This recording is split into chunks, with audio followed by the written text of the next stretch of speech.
فأقول وبالله التوفيق الحمد لله رب العالمين والصلاة والسلام على المبعوث رحمة للعالمين سيدنا محمد وعلى آله وأصحابه أجمعين أشهد أن لا إله إلا الله وحده لا شريك له وأشهد أن محمدا عبده ورسوله بعثه بين يدي الساعة بشيرا ونذيرا وداعيا إلى الله بإذنه وسراجا منيرا صلى الله عليه وعلى آله وأصحابه وسلم تسليما كثيرا كثيرا رب اشرح لي صدري ويسر لي أمري واحلل عقدة من لساني يفقهوا قولي۔ جس خوبصورت دعا سے آج کے سیشن کا ہم آغاز کرتے ہیں، یہ دعا اس لحاظ سے بہت اہم ہے کہ دین کے علم کو سیکھنے سکھانے کے لیے یہ ایک بنیادی حیثیت رکھتی ہے۔ اللہ کے رسول صلی اللہ علیہ وسلم کو یہ دعا تب سکھلائی گئی جب اللہ کے رسول صلی اللہ علیہ وسلم کو قرآن مجید کے بارے میں اور اس کی تعلیم کے بارے میں اللہ رب العزت کی طرف سے حکم ملا، تو ساتھ یہ دعا بھی سکھلائی گئی کہ اللہ رب العزت سے کیا دعا کرنی ہے، رب اشرح لی صدری ویسر لی امری واحلل عقدۃ من لسانی یفقہوا قولی۔ اس دعا میں ہم اللہ رب العزت سے تین چیزوں کا سوال کرتے ہیں۔ سب سے پہلی چیز شرح صدر کا، یعنی علم و حکمت کے لیے اللہ کی راہ میں آنے والی ہر تکلیف پر صبر و استقامت کا اللہ سے ہم سوال کرتے ہیں کہ اللہ شرح صدر کر دے، یعنی ہمیں یہ ہم دین کے علم کو حاصل کر رہے ہیں، صرف ہمارے کانوں تک نہ رہے بلکہ اس کا اثر ہمارے سینے پر ہو، شرح صدر ہو جائے، ہمارا سینہ اس علم کو لینے کے لیے کھل جائے، ہمارے لیے بڑا آسان ہو یاد کرنا، دہرانا، ہر چیز، شرح صدر۔ دوسرا کیا دعا کرتے ہیں، وَيَسِّرْ لِي أَمْرِي، اللہ میرے معاملے کو آسان فرما دے کہ اگر کوئی بھی دین کو سیکھنے کی راہ میں رکاوٹ ہے تو اللہ اس کو رکاوٹ کو، اس پریشانی کو اللہ اس کو دور کر دے اور تو دین کے سیکھنے کو ہمارے لیے آسان کر دے۔ اور تیسری کی دعا کرتے ہیں وَاحْلُلْ عُقْدَةً مِّن لِّسَانِي، اے اللہ میری زبان کی گرہ کو کھول دے تاکہ میں اپنی بات دوسروں کو آسانی کے ساتھ پہنچا سکوں، کیونکہ آپ کے علم میں ہے دین کا علم سیکھنے کے بعد جو اگلا فریضہ میرے اور آپ پر لازم ہوتا ہے وہ کیا ہے کہ ہم اس دین کے علم کو دوسروں تک پہنچائیں۔ اور یاد رکھیں یہ ایک تجربے سے بھی یہ بات پتہ چلتی ہے کہ جب آپ کوئی چیز اس نیت سے سیکھتے ہیں کہ میں نے آگے دوسرے کو سکھانی ہے تو آپ کے سیکھنے کے لیول کے اندر بھی کیا ہوتا ہے، وہ بھی کئی گنا تک اپ ہو جاتا ہے، اس کے اندر بھی اضافہ ہو جاتا ہے۔ تو ہمارے اس کورس میں ہماری ٹیم کی طرف سے پی ڈی ایف سلائیڈز آپ کے ساتھ شیئر کی جاتی ہیں، ورک شیٹس کی اوریجنل فائلز آپ کے ساتھ پی ڈی ایف شیئر کی جاتی ہیں۔ وجہ کیا ہے؟ تاکہ آپ اس کورس کے ٹیچر بنیں۔ آج آپ جو چیز سیکھ رہے ہیں کل آپ اپنے بچوں کو، اپنی فیملی کو، ایک بندہ یہ کہتا ہے کہ میں کس کو سکھاؤں، آپ اپنی فیملی کو سکھائیے، اپنے گھر والوں کو سکھائیے کہ نبی کریم صلی اللہ علیہ وسلم دن کیسے گزارا کرتے تھے۔ تو چلیے اللہ رب العزت کی توفیق سے ہم سٹارٹ کرتے ہیں۔ آج کے لیسن کا آغاز یوم نبوی میں صبح کی ایک جامع دعا، آپ کے علم میں ہے کہ اس سے پچھلے سیشن میں ہم نے صبح کے ذکر و اذکار تفصیل کے ساتھ پڑھے۔ ان ذکر و اذکار کے اندر ایک دعا یہ بھی تھی کہ اللہ کے رسول صلی اللہ علیہ وسلم اس دعا کے پڑھنے کو صحابہ کو تلقین کیا کرتے تھے، اعوذ بکلمات اللہ التامات من شر ما خلق۔ وہ جامع ترین اور مختصر ترین دعا، ذرا غور کیجئے، اعوذ میں پناہ میں آتا ہوں، کس کی؟ بکلمات اللہ التامات، اللہ کے کامل کلمات کی پناہ چاہتا ہوں۔ کامل کلمات، دیکھیں کلمات کی صفت کیا آئی؟ التامات، وہ کلمات جو بالکل کامل ہیں۔ کس چیز سے پناہ میں آتا ہوں؟ من شر ما خلق، ہر اس چیز کے شر سے جو اللہ نے پیدا کی، چاہے وہ انسان ہے، جنات ہیں، وہ کوئی موذی جانور ہے، حشرات الارض میں سے کوئی ہیں، جو بھی اللہ نے پیدا کیا میں اس کے شر سے اللہ کی پناہ میں آتا ہوں۔ بتائیے اس کائنات کے اندر کیا کوئی ایسی چیز ہے جو اللہ کی پیدا کردہ نہیں ہے؟ سب اللہ کی پیدا کردہ چیزیں ہیں۔ تو مطلب کیا کہ اس کائنات کی ہر چیز کے شر سے، یعنی اس کی برائی، اس کی تکلیف سے میں کس کی پناہ میں آتا ہوں؟ اللہ کی پناہ میں آتا ہوں۔ اور کلمات کی صفت کیا آئی جی؟ تامہ۔ بڑی خوبصورت دعا، آپ صبح شام کے ذکر اذکار میں اس دعا کو شامل کر لیجئے، اپنا معمول بنا لیجئے۔ اعوذ بکلمات اللہ التامات من شر ما خلق۔ اللہ کا کلام ہی مکمل اور تام ہے. کسی بھی انسان کی بات ہے، میری آپ کی ہے، اس کے اندر نقص کا، کمی کا، اس کے اندر شک موجود ہے، شبہ موجود ہے، لیکن اللہ رب العزت کی بات کیا ہے؟ وہ تام ہے، وہ کامل ہے. اس وجہ سے کیا فرمایا؟ اعوذ بکلمات اللہ تامات. اللہ اکبر. اور پناہ کس چیز سے مانگی جا رہی ہے؟ من شر ما خلق. جو بھی اس نے پیدا کیا اس سے پناہ مانگی جا رہی ہے. یاد رکھیں جب بھی آپ کوئی بھی پناہ والی دعا پڑھتے ہیں، چاہے وہ سورۃ الفلق اور سورۃ الناس ہے، معوذتین ہے، یا اس کے علاوہ دیگر آپ کوئی بھی ایسی دعا پڑھتے ہیں جس کے اندر اعوذ کے الفاظ ہیں، حتیٰ کہ قرآن مجید کی تلاوت کی ابتدا کے ٹائم آپ کہتے ہیں اعوذ باللہ من الشیطان الرجیم. کوئی بھی آپ جو تعوذ والی دعا پڑھتے ہیں تو اس کے 4 ارکان ہیں. بولیے اس دعا کے کتنے ارکان ہوتے ہیں جو آپ تعوذ والی دعا پڑھتے ہیں، یا تعوذ یا استعاذہ؟ اس کے 4 ارکان ہیں. ہمارے استاد محترم فضیلت الشیخ علامہ عبداللہ ناصر احوانی صاحب اپنے درس کے اندر بیان فرماتے ہیں کہ 4 ارکان ہیں. کوئی بھی تعوذ والا ذکر ہے، دعا ہے، اس کے 4 ارکان ہیں. سب سے پہلا کیا ہے؟ کلمۃ الاستعاذہ، یعنی وہ جو پوری دعا ہے اس کو کیا کہیں گے؟ کلمۃ الاستعاذہ. یعنی استعاذے کی کلمات کون سی ہیں جو آپ پڑھ رہے ہیں؟ کبھی یہ استعاذے کی کلمات سورۃ الفلق ہو سکتی ہے، سورۃ الناس ہو سکتی ہے، دیگر آیات ہو سکتی ہیں، یا پھر احادیث ہو سکتی ہیں. تو یہ کیا ہے؟ کلمۃ الاستعاذہ. دوسری چیز ہے مستعیذ، عین کی زیر کے ساتھ مستعیذ. مستعیذ کا کیا مطلب ہے؟ پناہ مانگنے والا. اس سے مراد میں اور آپ ہیں. میں اور آپ جو اللہ کی پناہ مانگ رہے ہیں، اس سے کیا مراد ہے؟ مستعیذ، پناہ مانگنے والا، مستعیذ. اچھا جی، تیسری چیز، تیسرا رکن ہے اس کا مستعاذ بہی. مستعاذ بہی، جس کی پناہ آپ مانگ رہے ہیں وہ ہے مستعاذ بہی. اور وہ کون ہے؟ وہ اللہ رب العزت کی ذات ہے. آپ اللہ رب العزت کی ذات سے اس کی پناہ اور اس کی حفاظت مانگ رہے ہیں. تو وہ کون ہے؟ اللہ کی ذات کیا ہے؟ مستعاذ بہی، یعنی جس کی پناہ آپ چاہ رہے ہیں. اچھا، جس سے پناہ چاہ رہے ہیں وہ کیا ہے؟ مستعاذ منہ. بولیے وہ کیا ہے؟ مستعاذ منہ. اور وہ کیا ہے؟ وہ یہاں پر اس دعا میں ہے من شر ما خلق، جو اللہ نے پیدا کیا اس کے شر سے اے اللہ میں تیری پناہ میں آتا ہوں. تو مستعاذ منہ کیا ہے؟ شر ما خلق، جو بھی اللہ نے پیدا کیا اس کے شر سے.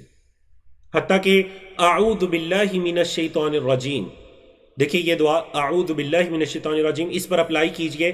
سب سے پہلے کلمۃ الاستعاذہ کیا ہے؟ اعوذ باللہ من الشیطان الرجیم. مستعیذ کون ہے؟ انا اعوذ، میں پناہ میں آتا ہوں. تو میں کون ہوں؟ مستعیذ. اچھا، مستعاذ بہی کیا ہے جس کے ساتھ با ہے؟ اعوذ باللہ. تو پتہ چلا لفظ اللہ رب العزت کی ذات کیا ہے؟ مستعاذ بہی. اچھا، کس سے پناہ مانگ رہے ہیں؟ مستعاذ منہ، جس کے ساتھ من ہے اعوذ باللہ من الشیطان الرجیم. تو من الشیطان الرجیم، جو شیطان مردود ہے وہ ہے مستعاذ منہ. اللہ اکبر. تو یہ آپ کو اس وجہ سے بتائے گی کہ آگے چل کر انشاءاللہ کل کے سیشن میں ہمارے شام کے ذکر و اذکار آئیں گے، پھر اس کے بعد والے سیشنز کے اندر جا کر جب رات کے ذکر و اذکار آئیں گے، سورۃ الفلق اور ناس کا ذکر آئے گا تفصیلاً انشاءاللہ. تو وہاں پر یہ چیز دوبارہ رپیٹ ہوگی کہ کلمۃ الاستعاذہ یا استعاذہ کے کتنے ارکان ہیں؟ 4. ایک وہ دعا ہوتی ہے، ایک پناہ مانگنے والا ہوتا ہے، جس کی پناہ مانگ رہے ہیں اللہ رب العزت کی ذات وہ ہوتی ہے، اور جس سے پناہ مانگ رہے ہیں مستعاذ منہ وہ ہوتا ہے. تو یہ 4 ارکان ہیں آپ کہہ لیجئے استعاذہ کے. بارک اللہ فیکم. اللہ کے رسول صلی اللہ علیہ وسلم فجر کے بعد کے وقت کو ذکر و اذکار میں گزارا کرتے تھے، اور اس وقت میں نفل نماز پڑھنے سے اللہ کے رسول صلی اللہ علیہ وسلم یا پھر قبروں میں مردوں کو دفن کرنے سے اللہ کے رسول صلی اللہ علیہ وسلم منع فرمایا کرتے تھے. فجر کے بعد کا وقت، کل یہ دن کے اندر 3 اوقات ہیں.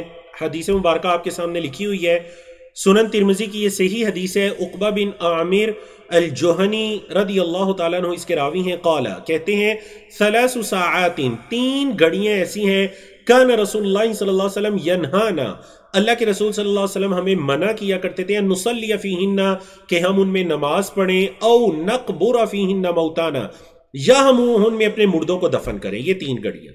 ٹھیک ہے جی.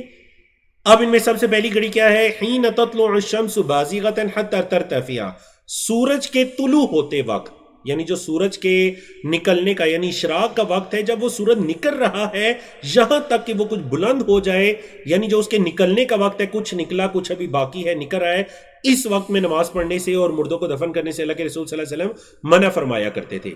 دوسرا وقت کیا ہے؟ وَحِينَ يَقُومُ قَائِمُ الظَّهِيرَةِ حَتَّى تَمِيلُ، سورج جب بالکل آپ کے سر پر آ جاتا ہے، زوال کا وقت، جب آپ کا سایہ قدموں میں اور سورج آپ کے سر پر آ جاتا ہے، اور کل کا سیشن انشاءاللہ یہیں سے ہم سٹارٹ کریں گے۔ تیسرا وقت کیا ہے؟ وَحِينَ تَضَيَّفُ الشَّمْسُ لِلْغُرُوبِ حَتَّى تَغْرُبَ، اور تیسرا وقت ہے جب سورج بالکل غروب ہونے لگتا ہے، اس وقت میں بھی نماز پڑھنے اور مردوں کو دفن کرنے سے منع کیا کرتے تھے۔ تو یہ تین اوقات ہیں جن کے اندر نفل نماز پڑھنا جائز نہیں ہے۔ ہاں ایک بندہ کہتا ہے کہ مجبوری ہے، مثلا وہ بیت اللہ کا طواف کر رہے، اس وقت طواف مکمل ہوا، طواف کی 2 رکعات ہیں، یا وہ مسجد میں داخل ہوا، تحیت المسجد کی 2 رکعات ہیں، یا پھر اس کی فجر کی پہلے والی سنتیں رہ گی، وہ اس نے 2 رکعات پڑھنی ہے۔ تو یہ جو ایسی نمازیں جن کی بیک پر کوئی سبب ہے، جن کے پیچھے کوئی سبب ہے، ایسی نمازیں ان اوقات میں پڑھی جا سکتی ہیں۔ ادروائز یہ کہ بندہ بیٹھا ہوا ہے اٹھ کے نفل پڑھنا شروع کر دی، یہ جائز نہیں ہے جی۔ تو یہ 3 اوقات ہو گئے بڑے ضروری جن میں اللہ کے رسول صلی اللہ علیہ وسلم صحابہ کرام کو نفل نماز پڑھنے سے اور اپنے مردوں کو دفن کرنے سے منع کیا کرتے تھے۔ آگے چلیے، یوم نبوی میں برکت والا وقت، اللہ اکبر، ضرورت ہے، سوال بھی لوگ کرتے ہیں کہ ہم جو سیرت ہے اس کو اپنی زندگیوں میں کیسے لائیں۔ تو چلیں دیکھیے، سیرت کو اپنی زندگیوں میں لانے کا طریقہ آپ صحابہ سے سمجھیے۔ سخر الغامدی رضی اللہ تعالیٰ عنہ کہتے ہیں، نبی کریم صلی اللہ علیہ وسلم سے روایت کرتے ہیں، قال، آپ صلی اللہ علیہ وسلم نے فرمایا، اللہم بارک لی امتی فی بکوریہا، اے اللہ میری امت کی جو بکور ہے اس میں برکت ڈال دے۔ بکور کس کو کہتے ہیں؟ دن کا ابتدائی حصہ، دن کا جو ابتدائی حصہ ہے اس کو کیا کہتے ہیں؟ بکور۔ اللہ کے رسول صلی اللہ علیہ وسلم نے دعا دی، اللہ میری امت کے ابتدائی حصے میں برکت ڈال دے۔ اللہ اکبر۔ وَكَانَ، اور آپ صلی اللہ علیہ وسلم کی یہ عادت مبارک تھی کہ اذا بعث سریۃً، جب آپ کوئی سریہ او جیشن یا کسی لشکر کو، یعنی ایک چھوٹا لشکر سریہ یا کسی بڑے لشکر کو آپ صلی اللہ علیہ وسلم روانہ کیا کرتے تھے، بعثہم فی اول النہار، تو جو دن کا پہلا حصہ ہوتا تھا اللہ کے رسول صلی اللہ علیہ وسلم اس وقت میں انہیں بھیجا کرتے تھے۔ فجر کے بعد کا اشراق کا وقت، یعنی یہ جو دن کا پہلا حصہ ہے اس میں اللہ کے رسول صلی اللہ علیہ وسلم لشکروں کو روانہ کیا کرتے تھے۔ اب دیکھیے حضرت سخر کا عمل، وَكَانَ سَخْرٌ رَجُلًا تَاجِرًا، حضرت سخر رضی اللہ تعالیٰ عنہ ایک بزنس مین تھے، تاجر تھے۔ وَكَانَ يَبْعَثُ تِجَارَتَهُ مِنْ أَوَّلِ النَّهَارِ، وہ اپنی بزنس کو، اپنی تجارت کو کس وقت بھیجا کرتے تھے؟ مثلا کوئی تجارتی قافلہ، انہوں نے اپنا سامان بیچنا ہے، تجارتی قافلہ کچھ بھی کرنا ہے، تو وہ کب بھیجا کرتے تھے؟ فی اول النہار، دن کے پہلے حصے میں۔ دیکھیے حضرت سخر حدیث کے راوی بھی ہیں، اور ان کے بعد والے جو حدیث لینے والے ہیں وہ حضرت سخر کے بارے میں بتا رہے ہیں کہ حضرت سخر یہ دعا، اللہ کے رسول صلی اللہ علیہ وسلم کی اس دعا کو روایت کرنے والے بھی ہیں، اور ان کی یہ عادت تھی کہ وہ تاجر بندے تھے تو وہ اپنے بزنس کو دن کے پہلے وقت میں سٹارٹ کیا کرتے تھے۔ فَأَثْرَا، وہ مالدار ہو گئے، وَكَثُرَ مَالُهُ، ان کا مال زیادہ ہو گیا۔ اللہ اکبر۔ تو اب آپ ذرا غور کیجئے کہ اگر کوئی شخص اس حدیث رسول صلی اللہ علیہ وسلم پر عمل کرنے کے لیے دن کے پہلے اول ٹائم میں اپنی روٹین کو، اپنے کاروبار کو، ہر چیز کو شروع کرے گا تو کیا اللہ رب العزت کی طرف سے برکت نہیں آئے گی؟ دعا دینے والے کون ہیں؟ دعا دینے والے حضرت محمد رسول اللہ صلی اللہ علیہ وسلم ہے۔ وہ دعا دے رہے ہیں کہ اے اللہ میری امت کو ان کے پہلے ٹائم میں دن کے برکت عطا کر دے۔ اللہم بارک لی امتی فی بکوریہا۔ تو یہ بھی ہمیں یوم نبوی سے پتہ چلتا ہے جی۔ اب یہاں پر ایک سوال ہے، سوال کا جواب تو آنے والی سلائیڈ میں آ رہا ہے، لیکن اس سے پہلے آپ سے سوال کیا جا رہا ہے تاکہ آپ کا بھی اندازہ دیکھیں دنوں میں اللہ کے رسول صلی اللہ علیہ وسلم کس دن سفر پر نکلنا پسند کیا کرتے تھے؟ جمعے کو، جمعرات کو، ہفتے کو یا سوموار کو؟ پول آپ کے سامنے لانچ کر دیا گیا۔ جو لوگ ہمارے ساتھ زوم پر موجود ہیں وہ پولنگ ونڈو میں جا کر اس کا جواب دیں، 4 آپشن میں سے جو درست ہے اس کو سلیکٹ کریں، اور جو لوگ یوٹیوب یا فیس بک پر ہمیں فالو کر رہے ہیں تو وہ کمنٹس کے اندر اس کا جواب دے سکتے ہیں۔ بارک اللہ فیکم۔ اللہ کے رسول صلی اللہ علیہ وسلم کس دن سفر پر نکلنا پسند کرتے تھے؟ آپشن نمبر 1 از جمعے کو، آپشن نمبر 2 از جمعرات کو، آپشن نمبر 3 از ہفتے کو، اور آپشن نمبر 4 از سوموار کو۔ جمعے کو، جمعرات کو، ہفتے کو یا سوموار کو، کس دن آپ صلی اللہ علیہ وسلم سفر پر نکلنے کو پسند کیا کرتے تھے؟ ماشاءاللہ آپ میں سے مور دین 100 پیپلز کی طرف سے الحمدللہ جوابات موصول ہو چکے ہیں. 150 سے زیادہ لوگوں کی طرف سے جوابات موصول ہو چکے ہیں ماشاءاللہ، جن میں سے میں آپ کو بتاؤں جو درست جوابات ہیں وہ 50 سے زیادہ ہیں، یعنی 60 کے قریب ہیں. بارک اللہ فیکم. آپ صلی اللہ علیہ وسلم سفر پر نکلنا کس دن پسند کیا کرتے تھے؟ اور اس کے بارے میں 2 حدیث آنے والی سلائیڈ میں ہم پڑھیں گے، لیکن اس سے پہلے ذرا آپ کو چیک کرنے کے لیے، اور سوال کا مقصد بھی یہ ہوتا ہے تاکہ آپ کی توجہ سبق کی طرف زیادہ ہو جائے اور آپ متوجہ ہو جائیں. جی تو چلیں 7 منٹ کا ٹائم گزر چکا، میں پولنگ کو روکتا ہوں، آپ کے سامنے ریزلٹ شیئر کرتا ہوں. اپنا ریزلٹ بھی دیکھیے ماشاءاللہ. آپ کا ریزلٹ یہ رہا کہ 26 لوگوں نے کہا جمعے کو، 62 لوگوں نے کہا جمعرات کو، 28 لوگوں نے کہا ہفتے کو، اور 61 لوگوں نے کہا سموار کو. تو الحمدللہ درست جواب والے لوگ زیادہ ہیں، 62. تو option number 2 is the correct answer. Option number 2 درست جواب ہے، اور وہ کیا جواب ہے؟ جمعرات کو. کیا جواب ہے؟ جمعرات کو. اللہ کے رسول صلی اللہ علیہ وسلم کس دن کا سفر پر نکلنا پسند کیا کرتے تھے؟ جمعرات. چلیں جی ہم آگے چلتے ہیں، اب حدیث کی روشنی میں لیتے ہیں. ہمارے سامنے صحیح بخاری کی 2 حدیث ہیں، آپ کو دکھائی دے رہی ہیں. حضرت عبد الرحمن بن کعب بن مالک اپنے والد سے روایت کرتے ہیں کہ وہ نبی کریم صلی اللہ علیہ وسلم کے بارے میں بتلاتے ہیں کہ خرج یوم الخمیس فی غزوۃ تبوک. غزوہ تبوک میں اللہ کے رسول صلی اللہ علیہ وسلم کب نکلے؟ یوم الخمیس، جمعرات کے دن کو نکلے. وَكَانَ يُحِبُّ أَن يَخْرُجَ يَوْمَ الْخَمِيسِ. اللہ کے رسول صلی اللہ علیہ وسلم یہ پسند کیا کرتے تھے کہ آپ جمعرات کا سفر کریں. اگلی حدیث دیکھیے. ان کعب بن مالک، وہی راوی ہیں کعب بن مالک ہیں رضی اللہ تعالیٰ عنہ، وہ کہتے ہیں وہ ہمیشہ یہ کہا کرتے تھے لَقَلَّمَا كَانَ رسول اللہ صلی اللہ علیہ وسلم يَخْرُجُ إِذَا خَرَجَ فِي سَفَرٍ إِلَّا يَوْمَ الْخَمِيسِ. بہت کم ہے ایسا ہوتا کہ اللہ کے رسول صلی اللہ علیہ وسلم جمعرات کے سوا کسی اور دن نکلتے. تو اس وجہ سے ہم اس کو ایک مستحب عمل کہہ سکتے ہیں کہ اگر سفر کا آغاز جو ہے وہ کس دن کیا جائے؟ جمعرات. اس کے علاوہ اللہ کے رسول صلی اللہ علیہ وسلم سے دوسرے دنوں میں بھی سفر بالکل ثابت ہے. کوئی مجبوری ہے یا کچھ بھی ہے تو کسی دن بھی سفر کیا جا سکتا ہے. اللہ کے رسول صلی اللہ علیہ وسلم دوسرے دنوں کے اندر بھی سفر کیا کرتے ہیں. لیکن جو حضرت کعب کے الفاظ ہیں وہ کیا ہیں کہ اللہ کے رسول صلی اللہ علیہ وسلم کان یحب، پہلی حدیث دیکھیے، کان یحب ان یخرج یوم الخمیس. آپ صلی اللہ علیہ وسلم اس چیز کو پسند کیا کرتے تھے کہ وہ یوم الخمیس یعنی کہ جمعرات کے دن کو نکلیں. جی اب ہم آتے ہیں اگلے ٹاپک کی طرف، اور وہ ٹاپک ہے یوم نبوی میں نماز اشراق. یوم نبوی میں نماز اشراق. اللہ کے رسول صلی اللہ علیہ وسلم سورج نکلنے کے بعد اشراق کی نماز ادا کرتے. اشراق کی نماز ادا کرنا یہ مستحب عمل ہے، فرض نہیں ہے، مستحب عمل ہے. اشراق کی نماز کی رکعات کم سے کم 2 رکعات. کتنی؟ کم سے کم 2 رکعات، اور زیادہ سے زیادہ 8 رکعات تک ادا کی جا سکتی ہیں. اشراق کی نماز کا وقت سورج کے طلوع ہونے کے تقریباً 15 منٹ بعد شروع ہوتا ہے. دیکھیں ابھی آپ نے ایک حدیث پڑھی نا کہ اللہ کے رسول صلی اللہ علیہ وسلم سورج کے طلوع ہوتے وقت نماز سے منع کیا کرتے حتی ترتفع، یہاں تک کہ سورج بلند ہو جائے. تو وہ بلند تقریباً یعنی ہماری گھڑیوں کے حساب سے دیکھا جائے تو تقریباً 15 منٹ کا ٹائم ہوتا ہے. سورج کے نکلنے کے بعد وہ تھوڑا بلند ہو جائے، رفع ارتفاع سے ہے، کچھ بلند ہو جائے تو یہاں سے اشراق کا وقت شروع ہو جاتا ہے. بولیے یہاں سے اشراق کا وقت شروع ہو جاتا ہے. اور اگلا سوال یہ ہے کہ اشراق کا آخری وقت کب تک ہے؟ کب تک آپ پڑھ سکتے ہیں؟ تو وہ زوال سے کچھ دیر پہلے تک. زوال سے کچھ دیر پہلے تک آپ اشراق کی نماز پڑھ سکتے ہیں. سورج کے بلند ہونے سے لے کر زوال کے کچھ دیر پہلے تک آپ نماز پڑھ سکتے ہیں اشراق کی نماز. حدیث مبارکہ دیکھیے. اشراق کی فضیلت میں ہم 4 حدیث کو ذکر کریں گے. پہلی حدیث دیکھیے، حضرت ابو ذر رضی اللہ تعالیٰ عنہ کی روایت ہے کہ نبی کریم صلی اللہ علیہ وسلم نے فرمایا یصبح علی کل سلام من احدکم صدقہ. جب تم میں سے ہر کسی کا جوڑ صبح کرتا ہے تو ہر جوڑ پر ایک صدقہ لازم ہوتا ہے. انسان کے جسم کے اندر جو جوڑ ہے، ہر جوڑ کے بدلے میں اس نے ایک صدقہ کرنا ہے. اچھا اب انسان کے جسم میں تو 360 کے قریب جوڑ ہیں دوسری حدیث کے مطابق، تو کیسے وہ صدقہ کرے گا ہر جوڑ سے؟ اللہ کے رسول صلی اللہ علیہ وسلم نے آسان طریقہ بتلایا. فرمایا فَكُلُّ تَسْبِيحَةٍ صَدَقَةٍ، ہر جو تسبیح وہ کرے گا، اللہ کی تسبیح کرے گا، یہ صدقہ ہے. وَكُلُّ تَحْمِيدَةٍ صَدَقَةٍ، جو بھی اللہ کی حمد کرے گا صدقہ ہے.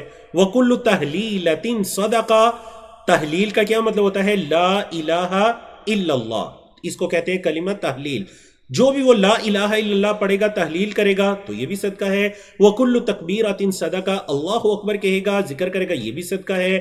وَأَمْرٌ بِالْمَعْرُوفِ صدقہ، نیکی کا حکم دے گا، یہ بھی صدقہ ہے. وَنَهْيٌ عَنِ الْمُنْكَرِ صدقہ، برائی سے روکے گا تو یہ بھی صدقہ ہے.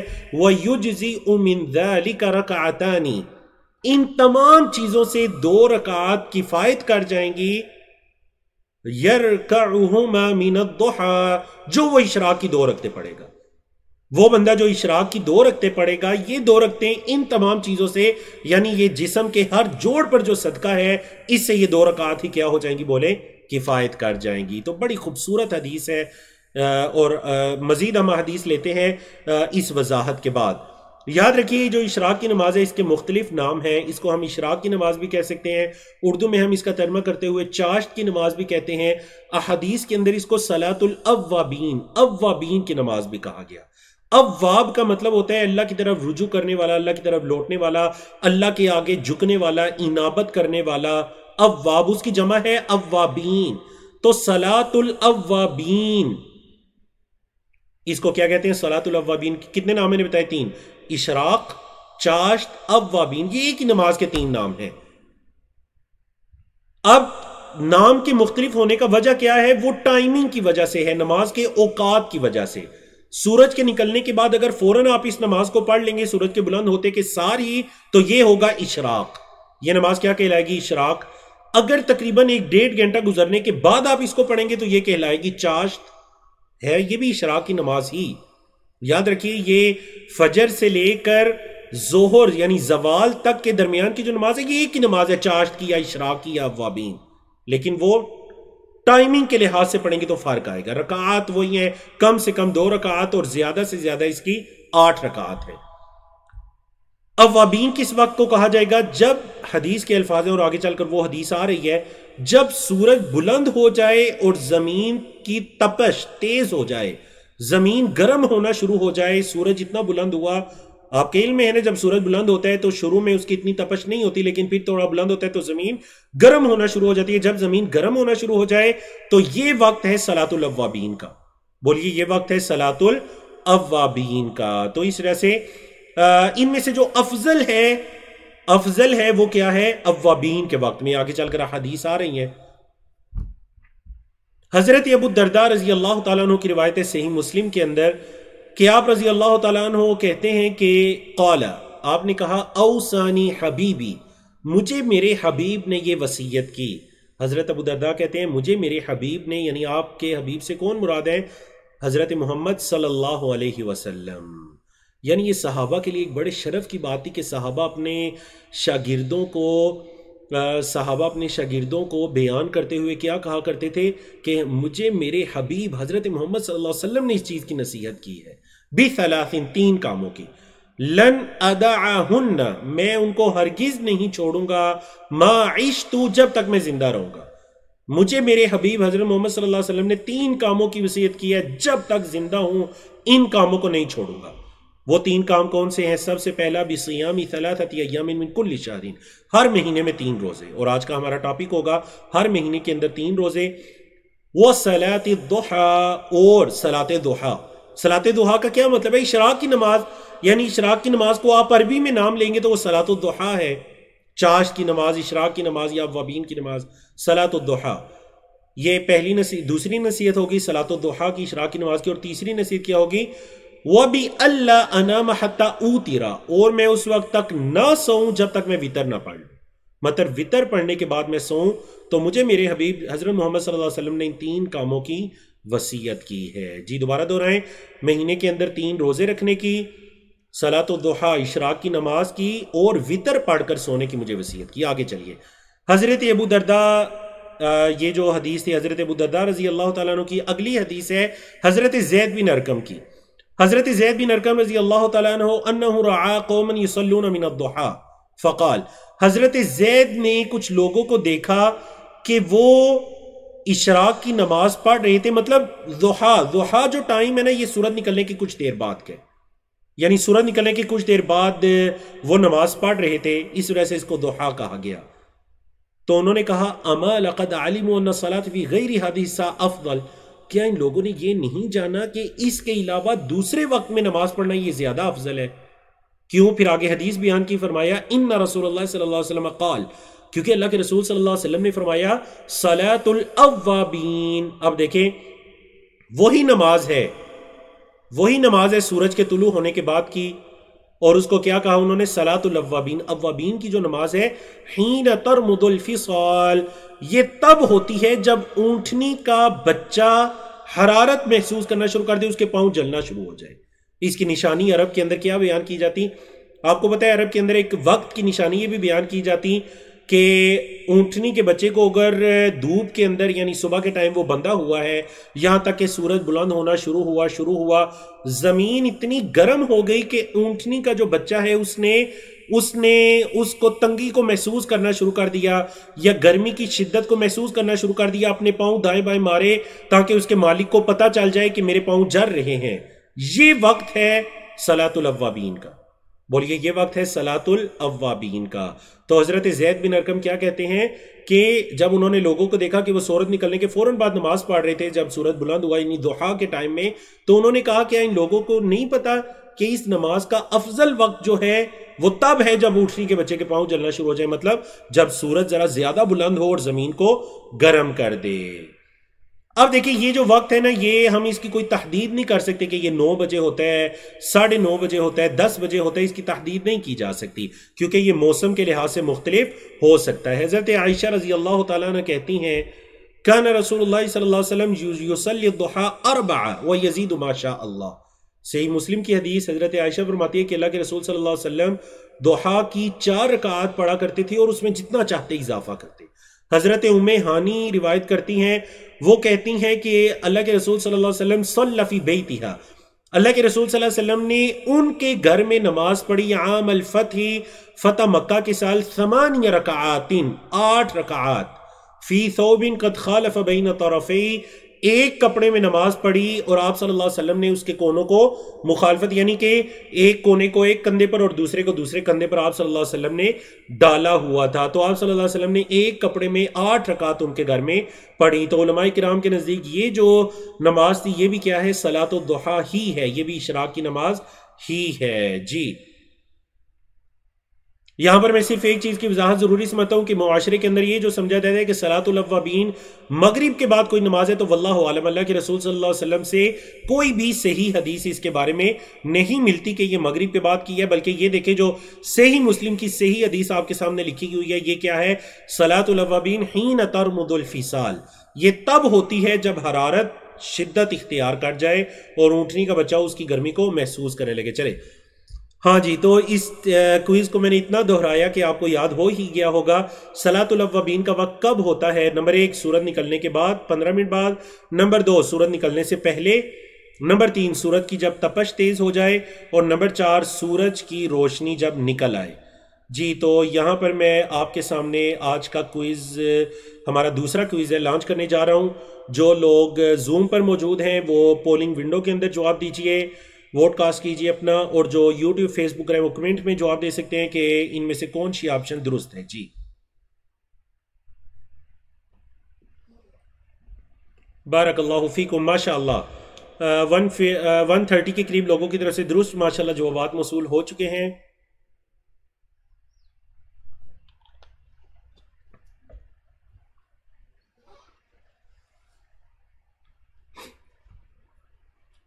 ماشاءاللہ صرف 10 سیکنڈ کا ٹائم آپ کے پاس باقی ہے. میں دکھائی دے رہا ہے کہ ابھی تک 100 سے کچھ کم لوگ ہیں جنہوں نے ابھی تک ووٹنگ کے اندر حصہ ہی نہیں لیا. زوم پر ہیں لیکن وہ ووٹ کاسٹ نہیں انہوں نے کی ابھی تک. تو آپ جلدی کے ساتھ اپنا ووٹ بھی ڈالیے اور درست جواب کو سلیکٹ کیجئے. یہاں پر میں پولنگ کو روکتا ہوں، آپ کے ساتھ آپ کا رزلٹ شیئر کرتا ہوں. ماشاءاللہ دیکھیے 166 لوگوں کی طرف سے درست جواب موصول ہوا. Option number 3 is the correct answer. اور کیا ہے؟ جب سورج کی تپش تیز ہو جائے تو یہ وقت ہے صلاۃ الاوابین کا.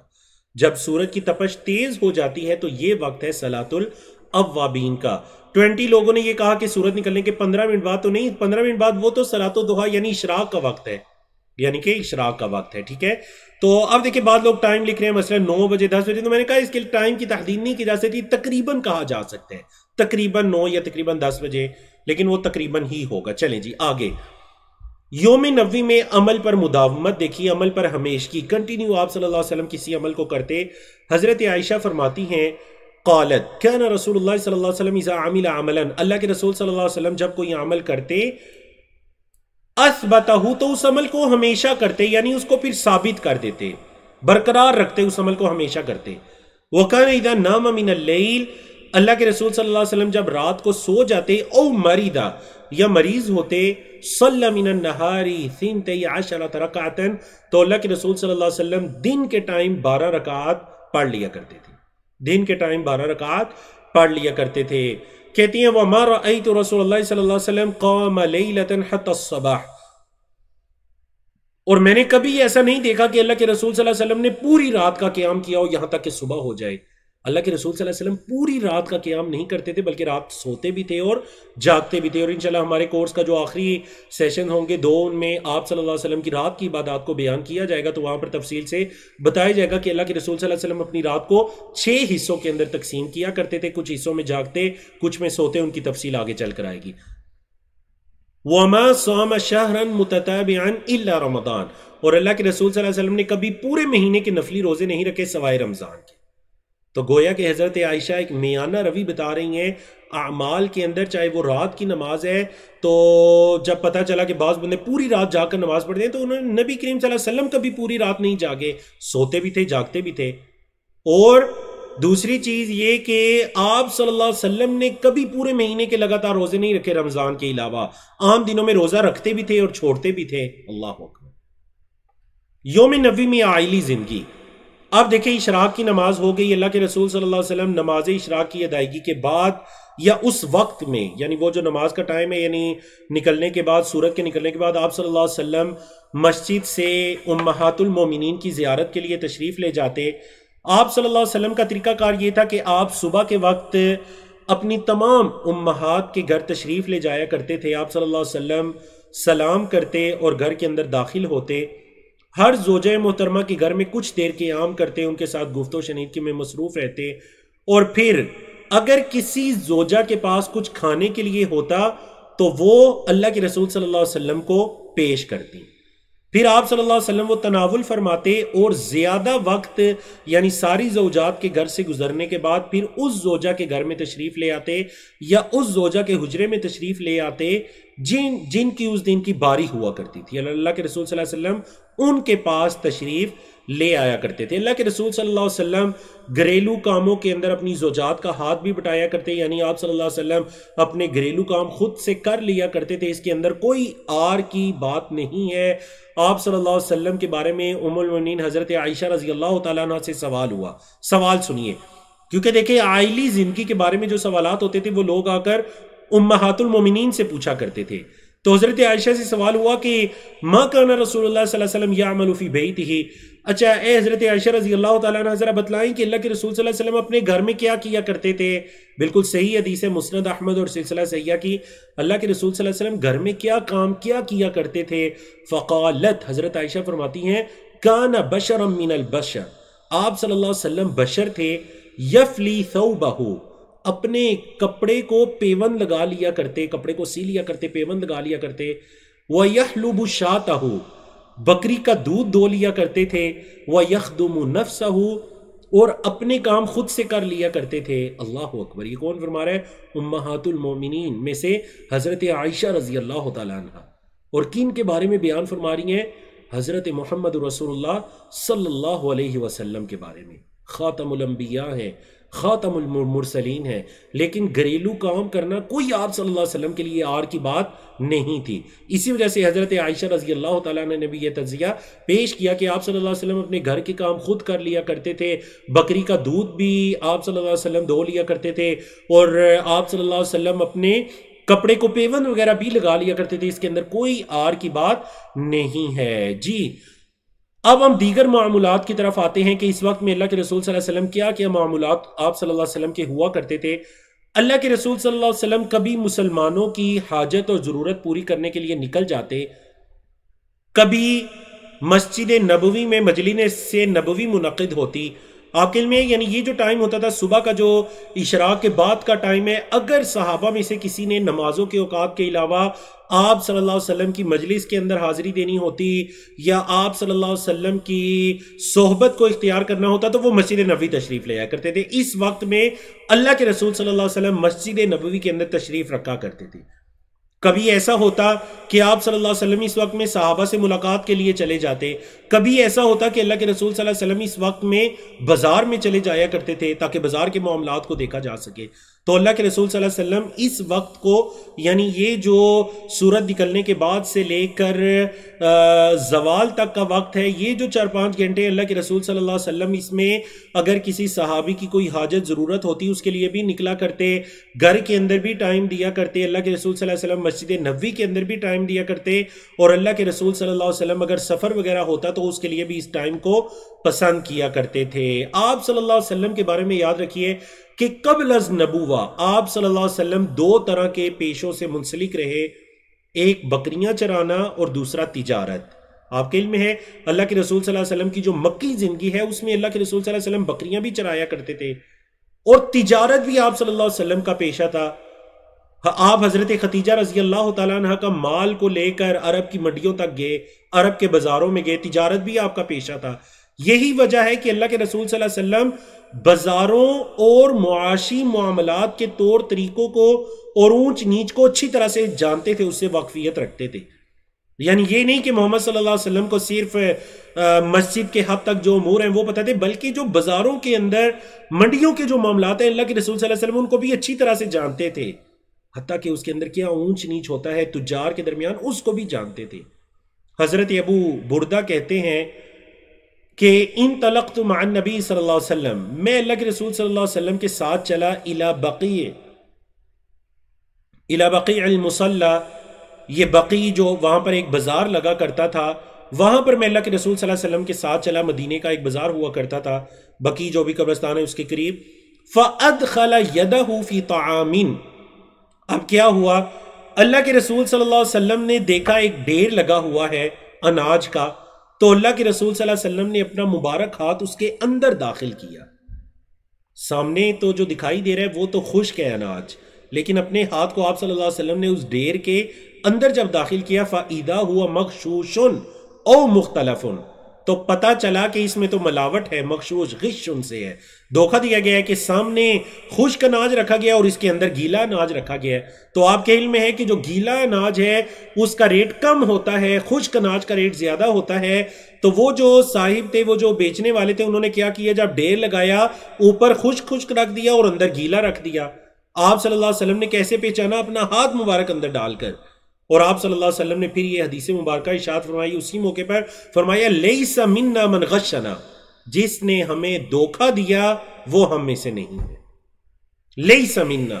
اب اس کی تشریح میں علماء کرام کے مختلف اقوال ہیں، بعد نے کہا لیس علی ملتنا، وہ ہماری ملت پر نہیں ہے، بعد نے کہا کہ لیس منا کا مطلب یہ ہو جائے گا کہ لیس من دیننا، وہ ہمارے دین میں سے نہیں ہے، ٹھیک ہے، لیس علی اخلاقنا، وہ ہمارے مسلمانوں کے اخلاق پر نہیں ہے جس نے دھوکہ دیا۔ تو آپ صلی اللہ علیہ وسلم نے نہ صرف صحابہ کی رہنمائی ان کے دینی امور کے اندر، بلکہ جو دنیاوی امور اور معاملات ہیں ان کے اندر بھی آپ صلی اللہ علیہ وسلم صحابہ کی رہنمائی فرمایا کرتے تھے، جیسا کہ حدیث مبارکہ آپ کے سامنے ہے۔ جی اب ہم آتے ہیں بڑا ہی ضروری ٹاپک، اور وہ ہے اللہ کے رسول صلی اللہ علیہ وسلم کے کھانے کے معاملات۔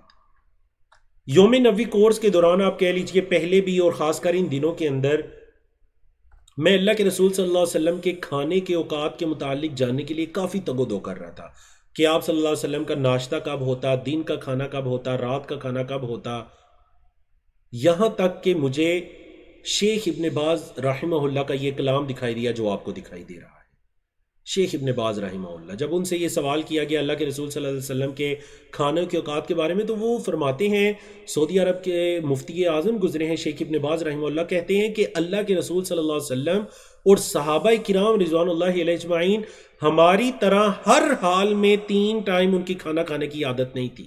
یعنی یہ ضروری نہیں تھا کہ ہر حال میں 3 ٹائم کھانا کھانا ہی ہے جس طرح ہماری عادت ہے، کبھی کچھ مل جاتا تو کھا لیتے الحمدللہ، اور نہ ملتا تو اللہ کا شکر کر کے گزارا کیا کرتے تھے، کیونکہ ان کی زندگیوں کا جو اصل مقصد تھا وہ کیا تھا؟ وہ اللہ کی اطاعت اور لوگوں کو اللہ کی طرف بلانا اور لوگوں کو اللہ کا دین سکھانا، یہ ان کی زندگیوں کا مقصد تھا۔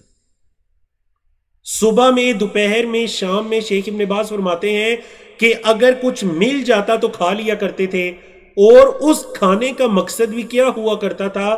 اس کھانے کا مقصد اپنی جان کو اللہ کی اطاعت پر، اپنی نفس کو اللہ کی اطاعت کی طرف بلانا اور اس کے اسباب مہیا کرنا، یہ ان کے کھانے پینے کا مقصد ہوا کرتا تھا۔ اللہ اکبر۔ تو یہ بڑی یعنی ایک ایسا جامع کلام ہے۔ جب مجھے شیخ ابن باز رحمہ اللہ کا یہ کلام مل گیا ان کے ایک فتاوی میں، تو اس کے بعد آپ کہہ لیجئے میں نے اس بارے میں چھوڑ دی۔ بڑی واضح بات انہوں نے کر دی کہ ضروری نہیں کہ وہ ہماری طرح 3 ٹائم کھانا کھاتے، اللہ کے رسول صلی اللہ علیہ وسلم یا صحابہ، کچھ مل جاتا تو الحمدللہ، اور نہ ملتا اللہ اکبر تو پھر بھی اللہ کا شکر ادا کرتے۔ اور آگے وہ حدیث آ رہی ہے، چلیں جی، یہ حدیث ہے حضرت عائشہ رضی اللہ تعالیٰ عنہ اللہ کے رسول صلی اللہ علیہ وسلم کے کھانے کے معاملات کے بارے میں بیان فرماتی ہیں۔ کہتی ہیں کہ ایک مرتبہ اللہ کے رسول صلی اللہ علیہ وسلم نے مجھے فرمایا، ذات یومین، ایک دن، یا عائشہ، کہنے لگے، فرمانے لگے، اے عائشہ، هل عندکم شیء، اے عائشہ کیا کچھ کھانے کے لیے ہے؟ قالت، کہتی ہیں، فقلت یا رسول اللہ ما عندنا شیء، حضرت عائشہ فرماتی ہے اللہ کے رسول ہمارے پاس کچھ بھی نہیں ہے۔ مجھے بتائیے کہ کیا اس دور کے اندر کوئی ایسا گھر آپ کو دکھائی دے رہا ہے جن کے پاس کھانے کی کوئی چیز نہ ہو، غریب سے غریب ہو؟ اللہ اکبر۔ اللہ کے رسول صلی اللہ علیہ وسلم کے معاملات کو دیکھیے، حضرت عائشہ فرماتی ہے اللہ کے رسول ما عندنا شیء، اللہ کے رسول کچھ بھی نہیں ہے کھانے کے لیے۔ قال، آپ صلی اللہ علیہ وسلم نے فرمایا، فإنی صائم، میں روزے سے ہوں۔ اللہ اکبر۔ کیا فرمایا؟ میں تو روزے سے ہوں، اگر کچھ بھی نہیں تو میرا یہ نفلی روزہ ہے۔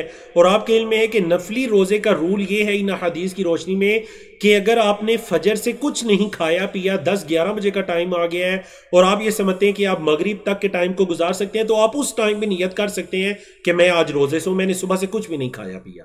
ہاں، اگر کھا لی پی لی ہے تو پھر اس حالت میں نہیں۔ تو اللہ کے رسول صلی اللہ علیہ وسلم نے اس وقت تک کچھ بھی نہ کھایا پیا ہوتا، گھر میں کوئی چیز بھی نہ ہوتی، تو کیا فرماتے ہیں؟ انی صائم، میں تو روزے سے ہوں۔ قالت، کہتی ہیں، ایک مرتبہ اللہ کے رسول صلی اللہ علیہ وسلم نکلے تو ہمیں کوئی ہدیہ دیا گیا یا ہمارے پاس کوئی گوشت وغیرہ کا ٹکڑا، کوئی تحفہ آیا کھانے کے لیے۔ قالت، کہتی ہیں، فلما رجع رسول اللہ صلی اللہ علیہ وسلم، جب اللہ کے رسول صلی اللہ علیہ وسلم آئے تو میں نے اللہ کے رسول صلی اللہ علیہ وسلم کو بتلایا کہ کچھ تحفہ دیا گیا ہے اور میں نے آپ کے لیے بھی کچھ بچا کر رکھا ہے۔ قال، تو آپ صلی اللہ علیہ وسلم نے فرمایا، ما ہوا، کیا ہے جو تم نے میرے لیے بچا کر رکھا ہے؟ تو حضرت عائشہ فرماتی ہیں کہ یہ حیثن، یہ گوشت کا ٹکڑا ہے، اس کی جو ران اللہ کے رسول صلی اللہ علیہ وسلم کو پسند ہوا کرتی تھی یہ ہے، یا حیثن عرب کا ایک خاص کھانا ہے۔ قال، تو آپ صلی اللہ علیہ وسلم نے فرمایا، ہاتی ہی، لے آؤ۔ اچھا، یہ ایک سے زیادہ حدیث ہیں اس مفہوم کی۔ ہاتی ہی، اس کو لے آؤ، فجئت بہ، میں اس کو لائی، فاکل، آپ صلی اللہ علیہ وسلم نے اس سے تناول فرمایا، ثم قال، پھر فرمایا، قد کنت اصبحت صائما، میں نے جب صبح کی تھی تو روزے کی حالت میں کی تھی، یعنی کیونکہ اس وقت تک کچھ نہیں کھایا تھا، تو کیا فرمایا کہ میری صبح تو روزے کی حالت میں تھی، یعنی صبح میں نے روزے کی حالت میں کی تھی، لیکن اب کھانا مل گیا تو الحمدللہ آپ صلی اللہ علیہ وسلم نے اللہ کا شکر ادا کیا اور اس کھانے کو تناول فرمایا۔ تو یوم نبوی میں نفلی روزوں کا بھی بہت اہتمام ہوا کرتا تھا۔ اللہ کے رسول صلی اللہ علیہ وسلم جن نفلی روزوں کا خصوصی اہتمام فرمایا کرتے تھے ان کی تفصیل آنے والی سلائیڈز میں آ رہی ہے۔ کھانے کے معاملات کو پڑھنے کے بعد ہم ان سلائیڈ کی طرف بڑھ رہے ہیں۔ کھانے کی دعا اور کچھ آداب کو لیتے ہیں۔ حضرت عمر بن ابی سلمہ کہتے ہیں، کنت فی حجری یا حجری رسول اللہ صلی اللہ علیہ وسلم، میں اللہ کے رسول صلی اللہ علیہ وسلم کی گود میں تھا، مطلب آپ صلی اللہ علیہ وسلم کے گھر میں پرورش پا رہا تھا آپ کی زیر نگرانی۔ وقانت یدی تتیش فی الصحفتی، اور میرا ہاتھ جو تھا وہ ٹرے یا وہ جو برتن ہوا کرتا تھا، میرا ہاتھ اس کے اندر گھومتا تھا، مطلب کھانے کے دوران میں کیا کیا کرتا تھا، کبھی ہاتھ یہاں پر، کبھی وہاں پر، کبھی وہاں پر، میرا ہاتھ ایسے گھومتا۔ فقال، تو آپ صلی اللہ علیہ وسلم نے فرمایا، لی، میرے لیے فرمایا، یا مجھے یہ فرمایا، یا غلام، اے بچے، اے نوجوان، اے لڑکے، سم اللہ، اللہ کا نام لو، کھانا ایسے مت کھاؤ، اللہ کا نام پڑھو، بسم اللہ پڑھو۔ وَقُلْ بِيَمِينِكَ، اپنے دائیں ہاتھ سے کھاؤ۔ وَقُلْ مِمَّا يَلِيكَ، اور اپنے سامنے سے کھاؤ، جو آپ کے پاس ہے، آپ کے سامنے ہے، وہاں سے کھاؤ۔ دیکھیں یہ کس صورت میں ہے کہ جب ایک ٹرے ہے اور اس پوری ٹرے میں ایک ہی طرح کا کھانا ہے، ایک ہی طرح کا کھانا ہے، تو پھر یہ جائز نہیں ہے کہ آپ کبھی وہاں پر کبھی وہاں پر ہاتھ، بلکہ اپنے سامنے سے کھایا جائے۔ لیکن علماء نے بھی کہا کہ اگر ٹرے کے اندر کھانا مختلف ہے، مثلاً چاول ایک طرف ہے، گوشت ایک طرف ہے، فلاں چیز ایک طرف ہے، تو اس صورت میں جائز ہے کہ انسان دوسری طرف سے وہ چیز اٹھا سکتا ہے جو اس کے منہ کے آگے نہیں ہے۔ تو یہ جو کھانے کے آداب ہے اس میں علماء کرام نے اس چیز کو نقل فرمایا۔ ادروائز کیا کیا جائے گا، یہ 3 آداب بتا دیے۔ سم اللہ، اللہ کا نام لو، وکل بیمینی کا، اپنے دائیں ہاتھ سے کھاؤ، وکل مما یلی کو جو سامنے ہے وہاں سے کھاؤ، یہ کھانے کے آداب میں سے ہے۔ حضرت عائشہ رضی اللہ تعالیٰ عنہ کی حدیث ہے کہ اللہ کے رسول صلی اللہ علیہ وسلم نے فرمایا، اذا اکل احدکم، جب تم میں سے کوئی ایک کھانا کھائے، فلیذکر اسم اللہ تعالی، تو وہ اللہ کا نام لے۔ کیا کرے؟ کھانے کی ابتدا میں اللہ کا نام لے۔ اور آپ کے علم میں ہے نا کھانے کی ابتدا میں کیا کہا جائے گا؟ بسم اللہ، بس بسم اللہ، پوری دعا نہیں، بسم اللہ الرحمن الرحیم نہیں۔ یاد رکھیں وہ بسم اللہ الرحمن الرحیم وہ سورت کی ابتدا کی دعا ہے، قرآن مجید کی تلاوت کے وقت۔ یہ جو کھانے کی شروع کی دعا ہے یہ کیا ہے؟ بسم اللہ، اللہ کے نام سے۔ کیا دعا ہے؟ بسم اللہ۔ پھر فرمایا فَإِن نَسِيَ، اگر وہ بھول جائے، ان یذکر اسم اللہ فی تعالی فی اولہ، کہ کھانے کے شروع میں اللہ کا نام لینا بھول جائے، بسم اللہ کہنا بھول جائے، تو وہ کیا کہے گا؟ فلیقل، تو وہ کہے بسم اللہ اولہ و آخرہ۔ دیکھیں اس سے بھی، بھولنے کی دعا سے بھی پتہ چلتا ہے کہ کھانے کی شروع کی دعا کیا ہے؟ بسم اللہ۔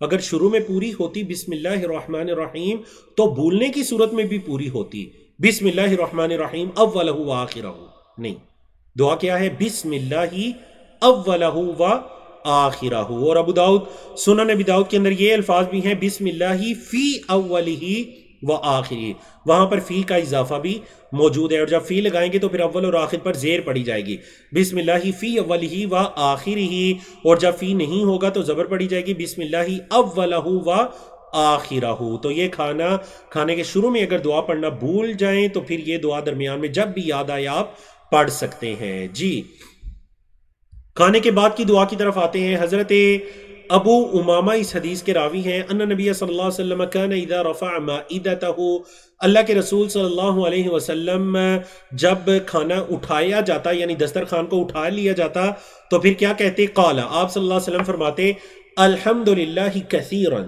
طیبا مبارکا فیہ غیر مکفی ولا مودع ولا مستغنا عنہ ربنا۔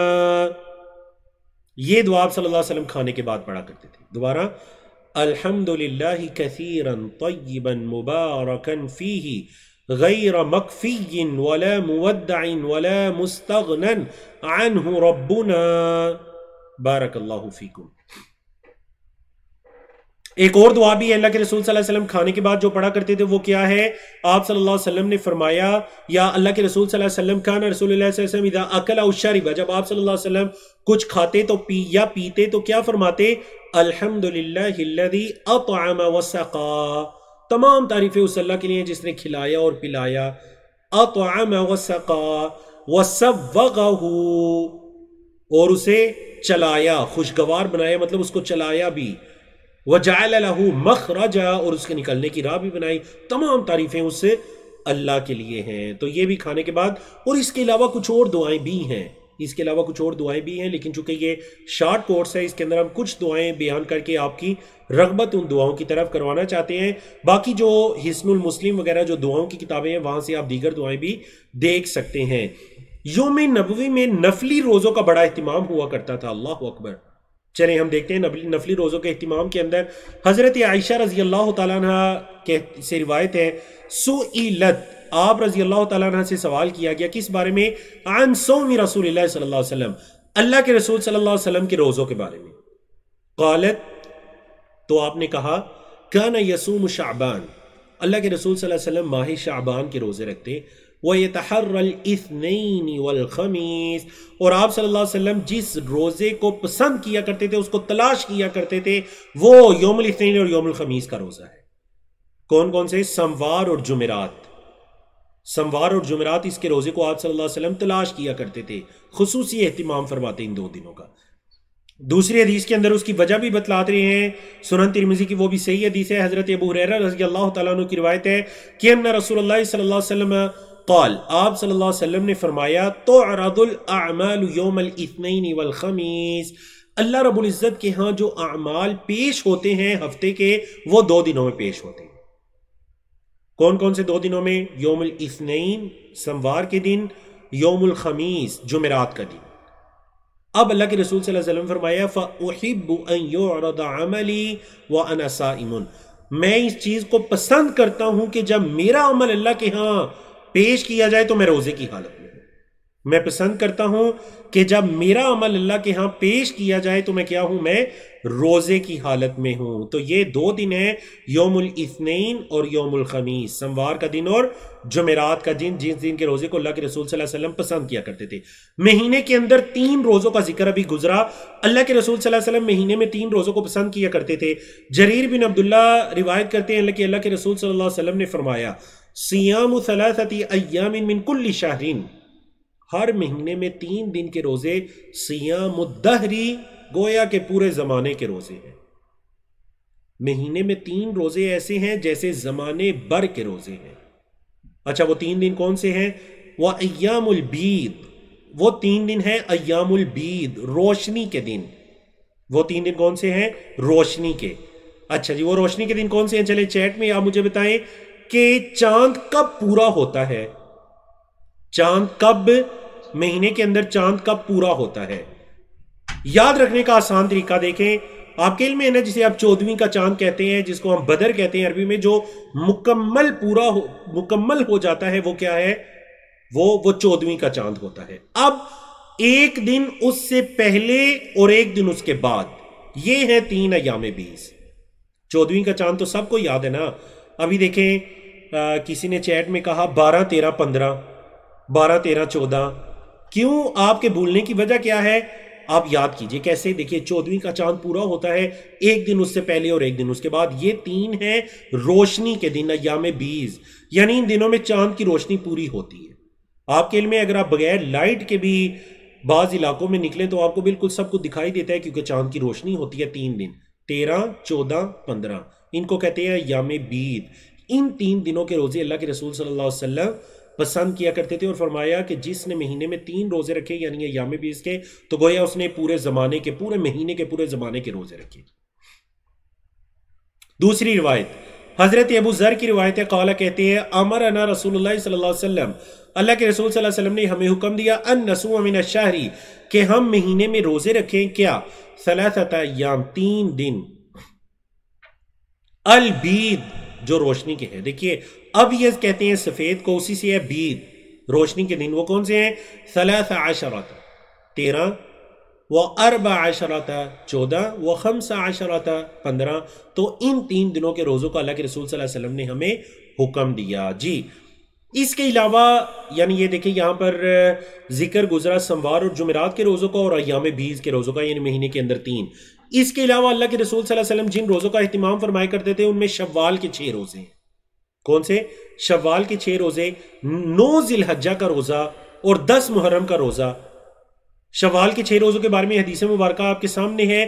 حضرت ابو ایوب رضی اللہ تعالیٰ عنہ کی روایت ہے، صاحب النبی صلی اللہ علیہ وسلم، جو نبی کریم صلی اللہ علیہ وسلم کے صحابی ہیں، عن النبی صلی اللہ علیہ وسلم، وہ نبی کریم صلی اللہ علیہ وسلم سے روایت کرتے ہیں، قال، آپ صلی اللہ علیہ وسلم نے فرمایا، من صام رمضان، جس نے رمضان کے روزے رکھے پورا مہینہ، پھر ثم اتبعہ بست من شوال، پھر رمضان کے بعد 6 شوال کے روزے رکھے۔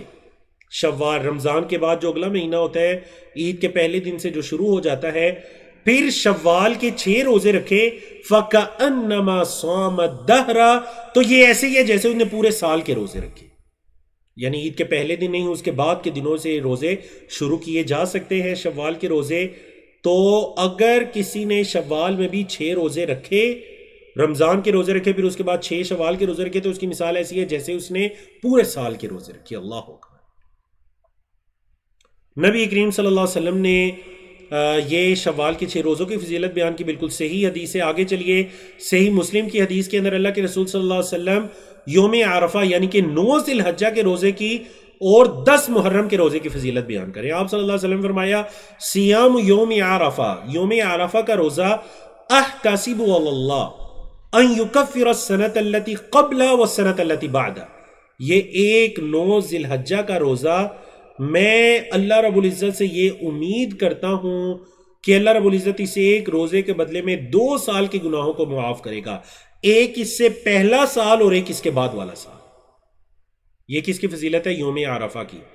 آگے چلیے یوم عاشورہ 10 محرم کا روزہ، 10 محرم کے روزے کی فضیلت کیا بیان فرمائی؟ فرمایا احتسب علی اللہ ان یکفر السنۃ التي قبل، میں اللہ رب العزت سے یہ امید رکھتا ہوں کہ یہ ایک پچھلے سال کے گناہوں کا کفارہ ہو جائے گا، ان گناہوں کو ان کی معافی کا سبب بن جائے گا۔ تو یہ بڑی ہی فضیلت والے روزے دیکھیں، 5 ہم نے طرح کے نفلی روزے بیان کیے، سموار اور جمعرات کا روزہ، ایام 20 چاند کی 13 14 15 کا روزہ، شوال کے 6 روزے، رمضان کے بعد جو مہینہ ہے شوال اس کے 6 روزے نفلی وقفے کے ساتھ بھی رکھے جا سکتے ہیں، ضروری نہیں ہے لگاتار 6 رکھنا، اور 9 ذی الحجہ کا روزہ اور 10 محرم کا روزہ۔ تو یہ 5 طرح کے نفلی روزے ہیں جن کا اللہ کے رسول صلی اللہ علیہ وسلم اہتمام کیا کرتے تھے۔ جی چلے یہاں پر ہم ایک کوئز لیتے ہیں۔ کوئز یہ ہے کہ وہ 2 دن کون سے ہیں جب اعمال اللہ کے ہاں پیش ہوتے ہیں؟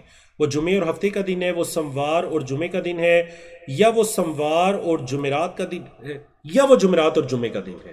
تو درست جواب کا انتخاب کیجئے، بارک اللہ فیکم۔ وہ کون سے 2 دن ہیں جس دن اعمال اللہ کے ہاں پیش ہوتے ہیں؟ درست آپشن کو سلیکٹ کیجئے۔ زوم کے لوگ زوم پر پلیز آپ چیٹ میں جواب نہیں دیں گے، بلکہ آپ کس میں؟ آپ پولنگ ونڈو میں جواب دیں گے۔ 1 2 3 4 میں سے درست آپشن کو سلیکٹ کیجئے تاکہ آپ کا آنسر ہم تک پہنچے۔ اور اگر آپ یوٹیوب یا فیس بک پر ہمیں سنیں تو آپ کمنٹس کے اندر اس کا جواب دے سکتے ہیں، بارک اللہ فیکم۔ یوم نبوی کورس کا آج 3را دن الحمدللہ میں اپنی ٹیم کی معاونت سے اللہ رب العزت کی توفیق کے بعد ہم مل کر آپ تک اس پیغام کو پہنچا رہے ہیں۔ اللہ رب العزت ہمارا بیان کرنا، آپ کا سننا، ہمارا سنانا قبول کرے، اس پر مجھے، آپ کو، ہم سب کو عمل کرنے کی توفیق عطا کرے۔ آج جو ہم پڑھ رہے ہیں وہ طلوع آفتاب سے لے کر زوال تک کے معمولات نبویہ ہے۔ کل کا انشاءاللہ سیشن زوال کے وقت سے شروع ہوگا اور مغرب کے وقت تک کے معمولات کو انشاءاللہ بیان کیا جائے گا۔ تو 1 منٹ کا ٹائم گزر چکا، میں پولنگ کو روکتا ہوں۔ پولنگ کو روک کر میں آپ کے ساتھ رزلٹ شیئر کرتا ہوں۔ ماشاءاللہ رزلٹ دیکھیے 169 جو آئی ڈیز ہیں ان کی طرف سے درست جواب موصول ہوا ماشاءاللہ۔ Option number 3 is the correct answer, اور وہ ہے سوموار اور جمعرات۔ وہ کیا ہے؟ سموار اور جمعرات۔ جو لوگ توجہ سے نہیں سن رہے یقیناً انہوں نے جواب میں غلطی کی ہوگی۔ 16 لوگوں نے آ کر کہا سموار اور جمعہ، 16 لوگوں نے کیا کہا؟ سموار اور جمعہ نہیں، سموار اور جمعرات۔ 7 لوگوں نے کہا جمعرات اور جمعہ، اور 3 لوگوں نے یہ کہا کہ جمعہ اور ہفتہ، حالانکہ ہفتے کا تو ذکر ہی نہیں ہوا، نہ جمعے کا ذکر ہوا ہے۔ تو چلیں بارک اللہ فیکم۔ اس وجہ سے اب توجہ سے بیٹھے گا، ابھی ہمارے کوئز باقی ہیں۔ اللہ کے رسول صلی اللہ علیہ وسلم کی ایک مبارک عادت تھی کہ یہی جو صبح کا ٹائم ہوا کرتا تھا زوال سے پہلے اللہ کے رسول صلی اللہ علیہ وسلم مسجد قباء بھی تشریف لے جاتے۔ مسجد قباء آپ کے علم میں ہے کہ یہ مدینہ منورہ کے اندر اسلام کی پہلی مسجد آپ اس کو کہہ سکتے ہیں۔ اللہ کے رسول صلی اللہ علیہ وسلم جب تشریف لائے قباء کے محلے میں، وہ اس طرف سے مدینہ منورہ میں داخل ہوئے، کچھ دن تک قباء میں قیام کیا، وہاں پر ایک مسجد تعمیر کی جو کہ آپ کو بیک گراؤنڈ میں دکھائی بھی دے رہی ہے۔ مسجد قباء بڑی خوبصورت مسجد، اس کے اندر 2 رکعات جا کر پڑھنا اللہ کے رسول صلی اللہ علیہ وسلم کی سنت ہے۔ میری یہ دعا ہے کہ اللہ رب العزت آپ سب کو یہ توفیق عطا کرے کہ آپ اپنی فیملیز کے ساتھ تشریف لائیں، حج عمرہ کریں، مسجد قباء میں جائیں، 2 رکعات پڑھیں، سنت پر بھی عمل کریں۔ حضرت عبداللہ بن عمر رضی اللہ تعالیٰ عنہما کہتے ہیں، متفق علیہ روایت ہے کہ کان نبی صلی اللہ علیہ وسلم یأتی مسجد قباء، اللہ کے رسول صلی اللہ علیہ وسلم مسجد قباء آیا کرتے، کس دن؟ کل سبت، ہر ہفتے کے دن، ہفتے کے دن اللہ کے رسول صلی اللہ علیہ وسلم مسجد قباء آیا کرتے، ماشین و راکبن، پیدل بھی آتے اور سوار ہو کر بھی آتے، پیدل بھی آتے اور سوار ہو کر بھی آتے۔ فیصلی فیہ رکعتین، اور آ کر وہاں پر 2 رکعات پڑھا کرتے تھے۔ اللہ کے رسول صلی اللہ علیہ وسلم وہاں پر 2 رکعات پڑھا کرتے تھے۔ تو مسجد قباء میں آنا اور وہاں پر آ کر 2 رکعات پڑھنا یہ اللہ کے رسول صلی اللہ علیہ وسلم کی سنت ہے، اور آپ صلی اللہ علیہ وسلم ہر ہفتے وہاں پر جایا کرتے تھے اور رکعات کو پڑھا کرتے تھے۔ جی آگے چلتے ہیں۔ اللہ کے رسول صلی اللہ علیہ وسلم کی ایک اور عظیم سنت، اللہ کے رسول صلی اللہ علیہ وسلم کی ایک اور عظیم سنت، اور وہ عظیم سنت کیا ہے؟ وہ سنت ہے قیلولہ۔ بولیے وہ سنت کیا ہے؟ قیلولہ۔ قیلولہ کہتے ہیں دن کے ٹائم میں کچھ آرام کرنا۔ جمہور علماء کے نزدیک قیلولہ کرنا یہ مستحب عمل ہے، جیسے کہ اللہ کے رسول صلی اللہ علیہ وسلم نے فرمایا قیلو، قیلولہ کرو، فَإِنَّ الشَّيْطَانَ لَا تَقِيل، کیونکہ جو شیطان ہے نا، ان شیاطین، جو شیاطین ہے وہ قیلولہ نہیں کرتے، شیاطین قیلولہ نہیں کرتے، تمہیں چاہیے کہ تم قیلولہ کرو۔ مطلب دن کے ٹائم میں کچھ راحت۔ یہ جو آرام کا ٹائم ہے یہ ظہر سے پہلے بھی ہو سکتا ہے اور ظہر کے بعد بھی ہو سکتا ہے۔ اللہ کے رسول صلی اللہ علیہ وسلم جس ٹائم میں قیلولہ کیا کرتے تھے وہ کیا ہے؟ ظہر سے پہلے، اللہ یہ کہ یوم الجمعہ ہو، اگر جمعے کا دن ہے تو پھر صحابہ کرام کی صحیح حدیث ہے کہ جمعے کی نماز کے بعد قیلولہ آرام کیا کرتے تھے۔ جی قیلولہ۔ اور ام حرام اللہ کے رسول صلی اللہ علیہ وسلم کی محرم رشتہ دار عورتوں میں سے ہے، وہ کہتی ہیں کہ اللہ کے رسول صلی اللہ علیہ وسلم نے ان کے پاس قیلولہ کیا۔ ان رسول اللہ صلی اللہ علیہ وسلم قال عندهم، یہ جو قال ہے اس کا مطلب ہے قیلولہ کرنا، کہنا نہیں۔ آپ صلی اللہ علیہ وسلم نے قیلولہ کیا عندهم، ان کے پاس۔ ام حرام کہتی ہیں، بڑی خوبصورت حدیث ہے، اس حدیث کے ترجمے کو بھی کورس میں شامل نہیں کیا گیا تاکہ آپ کا مزید شوق ہو، آپ اس کے ترجمے کو باقاعدہ تلاش کریں جا کر اور آپ دیکھیں کہ اس کا کیا ترجمہ ہے۔ یہ بالکل صحیح حدیث ہے۔ اللہ کے رسول صلی اللہ علیہ وسلم نے ان کے پاس قیلولہ کیا۔ آپ صلی اللہ علیہ وسلم جب بیدار ہوئے قیلولے سے، وَهُوَ يَضْحَكُ، تو اللہ کے رسول صلی اللہ علیہ وسلم مسکرا رہے تھے۔ قالت ام حرام کہتی ہیں، فقلت یا رسول اللہ، اے اللہ کے رسول، ما اضحکک، آپ کو کس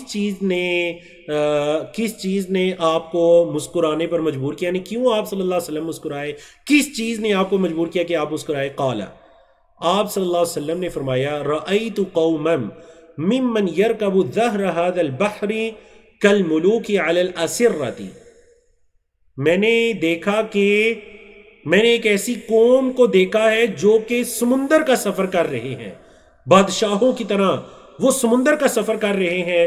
قلت، ام حرام کہتی ہیں، میں نے کہا اللہ کے رسول، ادعو اللہ ان یجعلنی منہم، اے اللہ کے رسول دعا کریں اللہ مجھے بھی اسی قوم میں سے، ان لوگوں میں سے بنا دے۔ آپ صلی اللہ علیہ وسلم نے خوشخبری سنائی، فرمایا، اے ام حرام فإنکی منہم، اے ام حرام آپ انہی میں سے ہیں۔ قالت، کہتی ہیں، ثم ناما، پھر اللہ کے رسول صلی اللہ علیہ وسلم سو گئے، فاستيقظ، جب بیدار ہوئے، وهو يضحك، تو آپ صلی اللہ علیہ وسلم مسکرا رہے تھے۔ قالت، کہتی ہیں، فقلت یا رسول اللہ، میں نے کہا اللہ کے رسول، ما اضحکک، اے اللہ کے رسول آپ کو کس چیز نے ہنسایا؟ فقال، تو آپ صلی اللہ علیہ وسلم نے فرمایا، مثل مقالتی، جیسے پہلے کہا تھا کہ میں نے ایک قوم کو دیکھا۔ کہتی ہیں کہ میں نے کہا اے اللہ کے رسول اللہ سے دعا کرے کہ اللہ مجھے بھی ان میں سے بنا دے۔ تو آپ صلی اللہ علیہ وسلم نے فرمایا، انتی من الاولین، اے ام حرام آپ انہی میں سے ہیں، آپ تو ان کے اولین میں سے ہیں۔ قال، راوی کہتے ہیں کہ جو ام حرام تھی پھر کیا ہوا، فتزوجها عبادۃ بن الصامت، آپ نے عبادہ بن ثابت نے ام حرام، جو مشہور صحابی ہیں حضرت عبادہ بن ثابت، انہوں نے حضرت ام حرام رضی اللہ تعالیٰ عنہ سے کیا نکاح کیا، فغزا فی البحر، اور انہوں نے سمندر میں غزوہ کیا، مطلب جنگ کی، حضرت امیر معاویہ رضی اللہ تعالیٰ عنہ کے دور میں، فحملها معه، تو وہ اپنی بیوی ام حرام کو بھی ساتھ لے گئے۔ فلما رجع، جب وہ واپس پلٹیں، قربت لها بغلۃ لترکبها فصرعتها، یا قربت، تو ایک جانور کو، خچر وغیرہ کو ان کے قریب کیا گیا تاکہ وہ اس پر سوار ہوں، اور اس نے ان کو گرا دیا۔ فندقت عنقها فماتت، تو وہ اس گرنے کی وجہ سے شہید ہو گئیں، وہ فوت ہو گئیں۔ تو یہ ام حرام ہے، دیکھیے جنہیں اللہ کے رسول صلی اللہ علیہ وسلم نے یہ خوشخبری دی تھی کہ آپ سمندر کے اندر سوار ہوں گی۔ اللہ اکبر۔ تو یہ اس کو مبشرات النبوہ میں سے بھی علماء کرام نے ذکر کیا کہ آپ صلی اللہ علیہ وسلم نے جو آنے والے وقت کے بارے میں پیشن گوئیاں فرمائیں اللہ رب العزت کے حکم سے یا اللہ کی وحی سے، اور وہ بالکل اسی طرح سچ ثابت ہوئیں۔ تو اس حدیث میں کس کا ذکر ہے؟ اچھا، ہم نے اس حدیث کو کیوں اپنے کورس میں شامل کیا؟ پہلی لائن کی وجہ سے بس۔ ام حرام کہتی ہیں، ان رسول اللہ صلی اللہ علیہ وسلم قال عندهم، اللہ کے رسول صلی اللہ علیہ وسلم نے ان کے ہاں قیلولہ کیا۔ ٹھیک ہے جی، اس وجہ سے آگے چلیے۔ ہفتے کے دنوں میں ایک دن جمعے کا دن بھی ہوتا تھا، تو جمعے کے دن کی خاص روٹینز کو دیکھتے ہیں کہ اللہ کے رسول صلی اللہ علیہ وسلم کی اس دن میں خاص معمولات کیا ہوا کرتے تھے، خاص معمولات کیا ہوا کرتے تھے۔ یوم نبی میں ایک دن جمعے کا بھی ہوتا، اس دن اللہ کے رسول صلی اللہ علیہ وسلم خصوصی اہتمام فرمایا کرتے تھے، جیسے کہ آنے والی سطور میں آپ صلی اللہ علیہ وسلم کے یوم الجمعہ کے معمولات کو بیان کیا جا رہا ہے۔ آپ صلی اللہ علیہ وسلم نے فرمایا کہ حضرت نافع حضرت عبداللہ سے روایت کرتے ہیں، حضرت عبداللہ بن عمر قال کہتے ہیں کہ سمعت رسول اللہ صلی اللہ علیہ وسلم یقول، میں نے اللہ کے رسول صلی اللہ علیہ وسلم کو سنا، فرما رہے تھے اذا اراد احدکم ان یأتی الجمعۃ فلیغتسل، اللہ کے رسول صلی اللہ علیہ وسلم فرمایا جب تم میں سے کوئی جمعے کی طرف آنے کا ارادہ کرے تو اسے چاہیے کہ وہ غسل کرے۔ تو جمعے والے دن غسل کرنا، طہارت کو حاصل کرنا، اللہ کے رسول صلی اللہ علیہ وسلم اس چیز کا خصوصی اہتمام فرمایا کرتے تھے۔ حضرت ابو سعید الخدری کے بیٹے عبد الرحمن اپنے والد ابو سعید سے روایت کرتے ہیں۔ عبد الرحمن کہتے ہیں کہ میرے والد ابو سعید خدری سے روایت ہے کہ وہ روایت کرتے ہیں اللہ کے رسول صلی اللہ علیہ وسلم سے کہ آپ صلی اللہ علیہ وسلم نے فرمایا غسل یوم الجمعۃ علی کل محتمل وسواک ویمس مرتے ما قدر علیہ، کہ جو بالغ انسان ہے ان پر تین چیزیں ہیں۔ پہلی غسل یوم الجمعۃ، جمعے کے دن کا غسل، دوسری وسواکن اور مسواک، تیسری وَيَمُسُّ مِنَ الطِّيبِ مَا قَدَرَ عَلَيْهِ، اور جتنی وہ طاقت رکھتا ہے اپنی استطاعت کے مطابق خوشبو کا استعمال کرے۔ تو یہ تین کام جو نوجوان ہیں یا اس سے بڑی عمر کے لوگ ہیں ان پر ان کے ذمہ یہ تین کام ہے جمعے والے دن۔ ایک جمعے والے دن نہانا، طہارت کو حاصل کرنا، نمبر 2 مسواک کرنا، اور نمبر 3 خوشبو لگانا۔ اللہ اکبر۔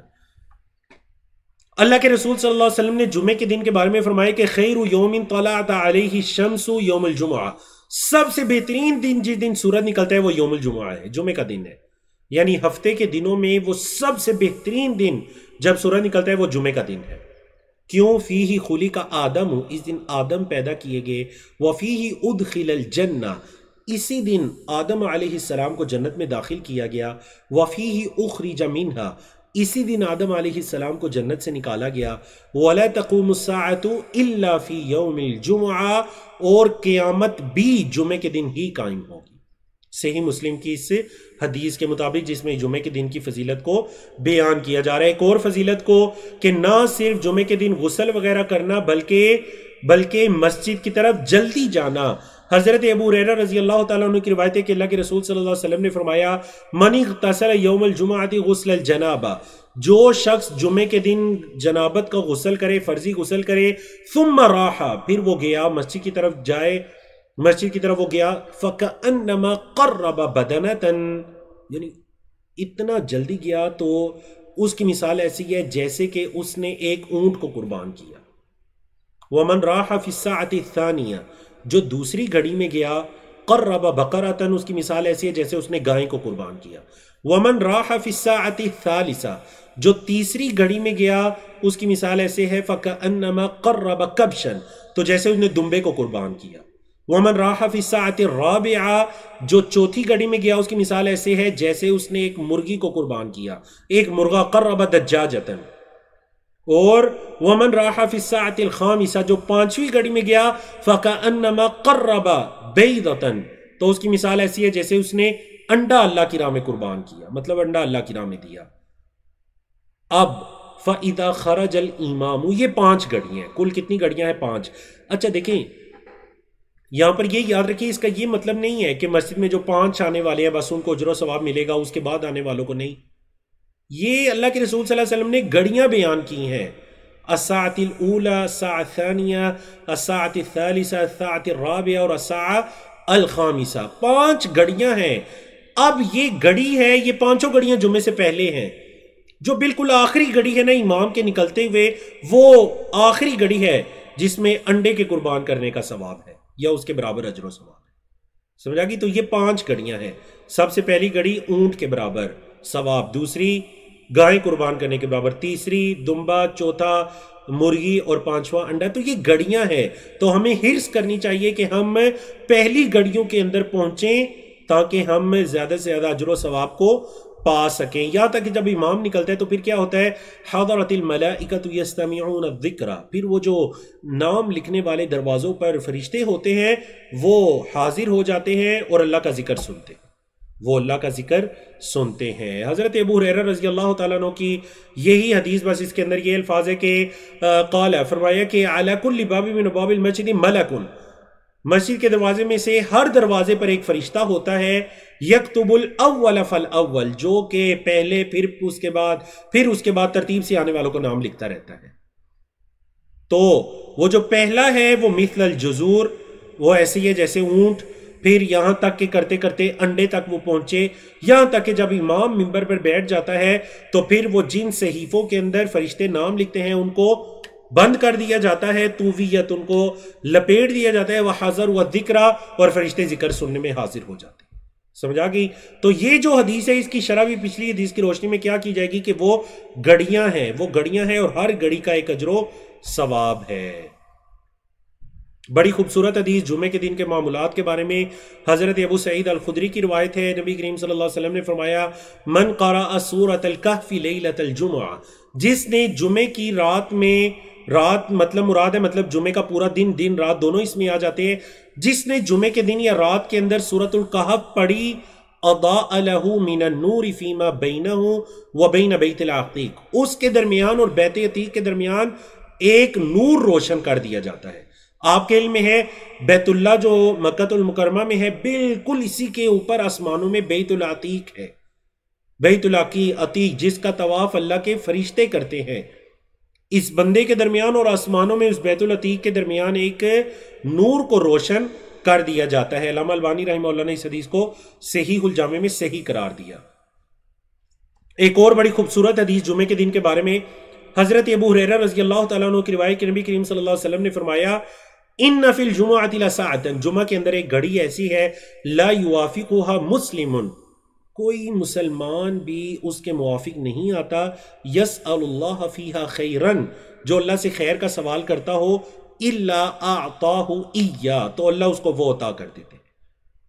اللہ اکبر. قال، کہتے ہیں، وہی ساعۃ خفیفہ، وہ جو گھڑی ہے نا وہ بڑی تھوڑی سی ہوتی ہے، خفیف سی ٹائم کی گھڑی ہوتی ہے. اب آپ کے علم میں علماء کرام کی مختلف اقوال ہے کہ وہ گھڑی کب ہوتی ہے. بعض علماء نے یہ کہا کہ جب امام ممبر پر چڑھتا ہے یا ممبر پر اس کے بیٹھنے اور اترنے کے درمیان جو گھڑی ہے وہ بعض نے کہا فجر کے بعد، بعض نے کہا کہ یہ عصر کے بعد، یعنی یہ جو عصر کے بعد والا قول ہے یہ اکثر علماء کے نزدیک راجح ہے کہ جمعے والے دن عصر سے مغرب کے درمیان وہ گھڑی ہوتی ہے، جو کہ قبولیت کی گھڑی ہوتی ہے. میں نے کہا کہ اکثر علماء کے نزدیک عصر سے مغرب ہے، اور دیگر علماء کے اقوال بھی اس کے اندر موجود ہیں کہ وہ گھڑی کب ہوتی ہے. البتہ اس گھڑی کے بارے میں واضح کسی حدیث کے اندر بتایا نہیں گیا، یہ بھی اشارات ہیں.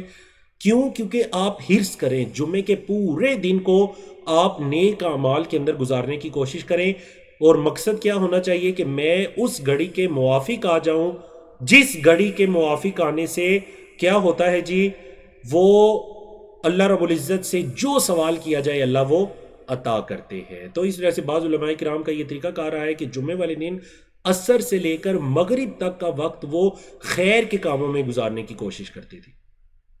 سلف صالحین بعض ان میں سے مسجد کے اندر پورا جمعے والے دن عصر سے مغرب مسجد کے اندر گزارا کرتے. کیوں؟ کیونکہ اسی ٹائم کے اندر ایک گھڑی ہوگی اور وہ قبولیت کی گھڑی ہوگی، اس میں اللہ کے ذکر کے اندر اور انابت کے اندر، اللہ کو پکارنے کے اندر وہ مشغول رہتے. تو اس وجہ سے ہمیں بھی اس حدیث پر ضرور عمل کرنا چاہیے. جی اگلی حدیث دیکھیے، آج کے ہمارے کورس کی سیکنڈ لاسٹ یہ سلائیڈ ہے، اور غالباً اس کے بعد آنے والی سلائیڈ آپ سے کوئز ہوگا. تو آج کے کورس کی آخری سلائیڈ ہے، غور سے دیکھیے. حضرت اوس بن اوس کی روایت ہے کہ اللہ کے رسول صلی اللہ علیہ وسلم نے فرمایا، ان من افضل ایامکم یوم الجمعہ، تمہارے دنوں میں جو سب سے افضل دن ہے وہ جمعے کا دن ہے. کیوں؟ فیہ خلق آدم، اس دن آدم علیہ السلام کو پیدا کیا گیا. وفیہ قبض، اور اسی دن ان کا انتقال ہوا، وہ فوت ہوئے. وفیہ نفخۃ، اور اسی دن جمعے کے دن ہی سور پھونکا جائے گا. وفیہ صعقۃ، اور اسی دن میں صعقہ ہے اللہ رب العزت کی طرف جو اٹھایا جائے گا. فَأَكْثِرُوا، اب جو حدیث کے الفاظ ہیں، فَأَكْثِرُوا عَلَيَّ مِنَ الصَّلَاةِ، فیہ، اس دن مجھ پر کثرت سے درود بھیجو، اس دن مجھ پر کثرت سے درود بھیجو، کیوں؟ فَإِنَّ صَلَاتَكُمْ مَعْرُودَةٌ عَلَيَّ، رسول اللہ صلی اللہ علیہ وسلم نے بتلایا کہ جو تمہارا درود ہے، تمہارا جو صلاۃ و سلام بھیجنا ہے، تمہارا درود ہے، وہ مجھ پر پیش کیا جاتا ہے۔ بولیے، وہ مجھ پر پیش کیا جاتا ہے۔ تو یہ اللہ کے رسول صلی اللہ علیہ وسلم کی ایک بہت ہی خوبصورت حدیث جمعے کے دن کے بارے میں۔ تو الحمدللہ اللہ رب العزت کی توفیق سے ہم نے اس لیسن کو مکمل کیا۔ اس لیسن کے اندر جو ہمارا ٹارگٹ تھا وہ طلوع آفتاب سے لے کر زوال تک کے معمولات کو بیان کرنا تھا، جن میں جمعے کی تیاری بھی آ جاتی ہے۔ تو انشاءاللہ کل کے سیشن میں یا آنے والے سیشن کے اندر انشاءاللہ اللہ کی توفیق سے ہم زوال سے شروع کریں گے، اور زوال کا وقت وہ ہوتا ہے جب سورج بالکل سر پر آ جاتا ہے، یہاں سے سیشن شروع ہوگا اور انشاءاللہ مغرب تک یہ جائے گا، اور پھر انشاءاللہ مغرب سے پھر اس کے بعد کا جو معاملات ہیں وہ اگلے ہفتے کے سیشن کے اندر انشاءاللہ اللہ کی توفیق سے چلے جائیں گے۔ تو یہاں پر ہم کورس کا آخری کوئز لیتے ہیں۔ جی، آخری کوئز یہ ہے کہ جمعے کے دن جس سورت کو پڑھنے کی فضیلت ہے وہ کیا ہے؟ سورت مریم ہے، یا سورت کہف ہے، یا سورت یاسین ہے، یا سورت رحمان ہے؟ آپ لوگوں نے چیٹ میں جواب نہیں دینا، میری آپ سے گزارش ہے چیٹ میں جواب مت دیجئے، چیٹ میں آپ کا جواب ضائع چلا جاتا ہے۔ آپ پولنگ ونڈو میں جب جواب دیتے ہیں، درست آپ ان آپشن کو سلیکٹ کرتے ہیں تو آپ کی کاؤنٹنگ، آپ کی تعداد باقاعدہ ہمارے تک پہنچ جاتی ہے۔ ابھی یہ مجھے دکھائی دے رہا ہے کہ الحمدللہ 200 کے قریب، یا 180 سے 200 کے درمیان لوگوں کی طرف سے جوابات موصول ہو چکے ہیں ماشاءاللہ، جن میں سے 98% لوگوں کی طرف سے درست جواب موصول ہوا۔ ماشاءاللہ ماشاءاللہ، بارک اللہ فیکم، جن کی تعداد 189 ہے۔ آپ کہہ سکتے ہیں شاید آپ نے ٹاپ کر لیا اس سوال کے جواب دینے کے اندر۔ ماشاءاللہ بارک اللہ فیکم۔ اور ابھی آپ کے علم میں ہے کہ کچھ ہی دیر کے بعد انشاءاللہ ہمارے جو ہوسٹ ہیں سید ابرار بھائی، وہ آپ کے سامنے تشریف لائیں گے اور انشاءاللہ کہوٹ کے رزلٹ کو اناؤنس کریں گے۔ پچھلے جو 2 دنوں میں آپ نے کہوٹ کیا تو دیکھتے ہیں آپ میں سے کتنے لوگ ہیں جن کی کوئی غلطی نہیں ہے کہوٹ کے اندر، جو پوزیشن ہولڈر ہیں 100% نمبر لینے والے دونوں اسباق کے اندر، انشاءاللہ ان کے باری باری ناموں کا اعلان کیا جائے گا۔ جی، تو یہاں پر میں پولنگ کو روک کر آپ کے سامنے رزلٹ شیئر کرتا ہوں۔ ماشاءاللہ رزلٹ دیکھیے، 198 لوگوں کی طرف سے درست جواب موصول ہوا، اور صرف 8 ایسے لوگ ہیں جن کا جواب درست نہیں ہے۔ Option number 2 is the correct answer, اور وہ کیا ہے؟ سورت کہف۔ جمعے کے دن جو سورت کے پڑھنے کی فضیلت ہے بیان بھی کی گئی، صحیح الجامع کی روایت، وہ کیا ہے؟ سورت کہف ہے۔ بولیے، وہ کیا ہے؟ سورت کہف۔ تو جزاکم اللہ خیرن، الحمدللہ اللہ رب العزت کی توفیق سے آج کا ہمارا یہ کورس یا سبق مکمل ہوا۔ ابھی آپ اپنے کہوٹ کے رزلٹ کو دیکھیے، اور انشاءاللہ کل کے لیسن میں آپ سے ملاقات ہوگی۔ ہمارے زوال کے وقت سے ہم شروع کریں گے، اور مغرب تک کے جو معمولات نبویہ ہیں ان کو اللہ رب العزت کی توفیق سے بیان کرنے کی کوشش کی جائے گی۔ اقول قولی ھذا استغفر اللہ لی وَلَكُمْ وَلِسَائِرِ الْمُسْلِمِينَ مِنْ كُلِّ ذَنْبٍ وَصَلَّى اللَّهُ تَعَالَى عَلَى نَبِيِّنَا مُحَمَّدٍ وَعَلَى آلِهِ وَصَحْبِهِ أَجْمَعِينَ، والسلام علیکم ورحمۃ اللہ وبرکاتہ۔